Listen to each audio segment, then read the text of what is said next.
شوفوا لي بنات هاد الشعير، هانتوما تشوفوا غنديروا ليه بروتين، نوريكم قبل وبعد ان شاء الله.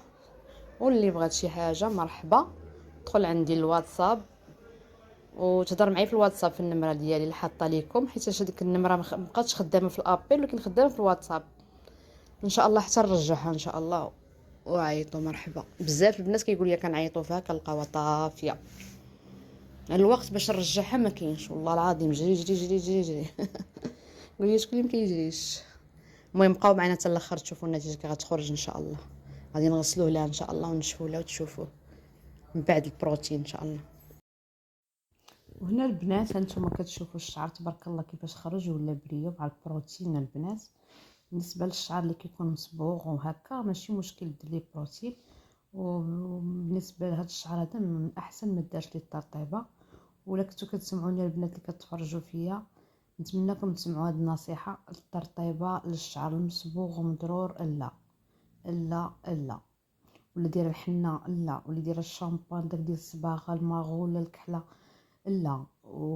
والشعر اللي يكون طبيعي وما فيه لا صباغه لا حتى شي حاجه ديروا ليه الترطيبه. ديروا الترطيبه البنات للشعر الطبيعي، والشعر اللي بحال هذا بروتين. انتم البنات دابا هنايا راه غير نشفتوا ليها تبارك الله خرج ليها زوين صلع النبي، كيبان رطوبيه عاديه وزوينه.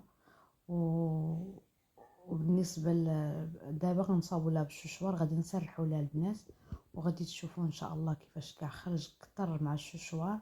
هنا البنات راه غير شللتو لها، ماشي غسلتو لها بالشامبان ولا بشي حاجه، غير حيدت لها غير البرودوي ونشفتو لها عادي. عاد درت لها البروشينغ، والبروشينغ درتو لها بواحد الطريقه خفيفه بزاف، يعني بحال تقولي غير ضربتو غير من الفوق تبارك الله وتسرح وجا دغيا كيهبط. هادشي باش زوين البروتين تا هو. انا ماشي ضد البروتين، انا عزيز عليا كيعجبني البروتين. بالنسبه للشعر اللي مضرور كنصايبو وانا بعيني مغمضين. وبالنسبه للترطيبه الشعر اللي كيكون طبيعي كنرطبوه بعينيا مغمضين يا البنات بحال هكا كما درت بروتين لهاد البنت.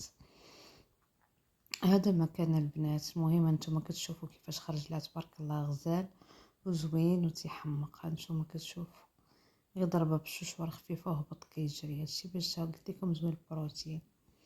وكنشكركم كاملين البنات على التعاليق الزوينه، وكنشكركم على كل شيء البنات، ومرحبا بكم كاملين عند سان رشا بيوت.